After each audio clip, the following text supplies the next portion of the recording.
it's Caleb from Brownells here, and in today's video I just wanted to take a quick moment and go over the differences between the Generation 2 and Generation 3 PMAGs.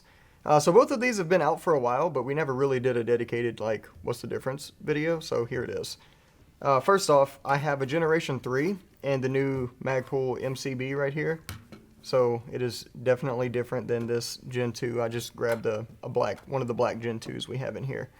But with that being said, the main difference, like most people are going to care about, is going to be the price. The Generation 3 is typically a few bucks more than a Generation 2, so if you're looking to just stock up on mags and save money, Generation 2 may be the way to go.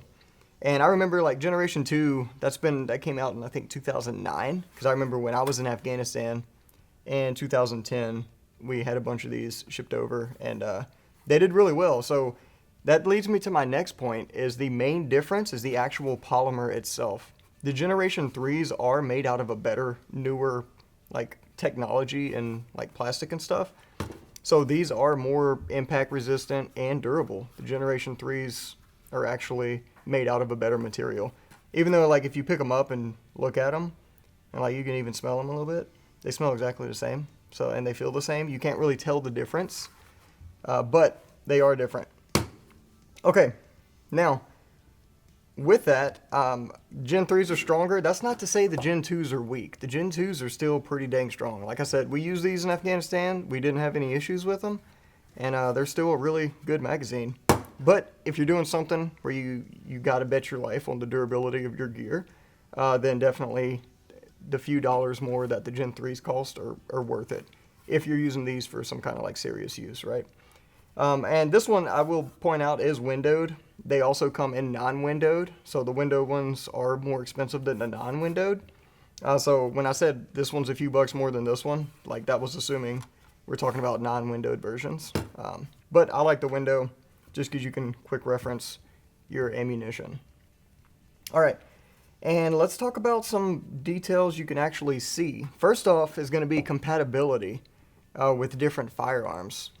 And obviously both of these work really well in AR-15s. That's not an issue. It's whenever you get into other guns that take AR-style to STANAG magazines, STANAG pattern, is whenever you start running into issues. Like with the Gen 2s, they had compatibility issues with other firearms, such as like HK416s, for example. And these, the Gen 3s, don't really have those issues. The reason being is because if you look at it here, this straight portion, before it gets into the texture and stuff like that, this is a little bit straighter up top than this one. So this one has less straight area, less vertical before it starts to curve, and this one has more, which gives it more compatibility with other firearm platforms.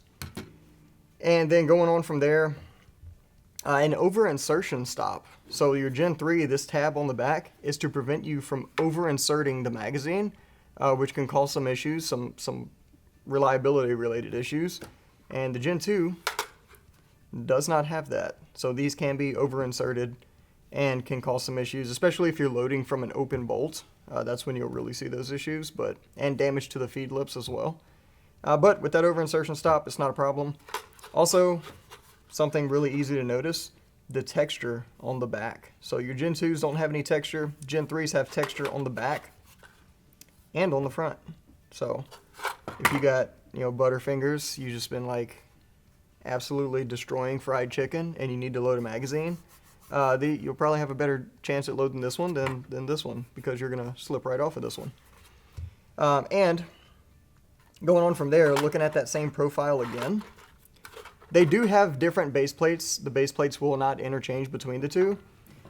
And the Gen 2s actually have a little bit wider of a base plate. You can kind of see that right there. So if you're putting these inside of a mag pouch, like a double mag pouch or something like that, where the base, because you can see the base plates kind of separate the magazine a little bit, the Gen 3s have a little bit narrower of a base plate. Not really super noticeable, but they are noticeable if you're trying to cram them into a tight space. So that's another difference there. And also you have the dot matrix that Magpul puts on everything. So the little dot matrix here you can use to label your equipment. that's on this one and not on the older one. I'm sure there's some other differences as well, but those are the only ones that are really going to matter. If I did miss one that matters, just drop it down in the comments down below. But that's pretty much it. That's the difference between Gen 2 and Gen 3 PMAGs. Now you know which ones you need to buy for your specific purpose.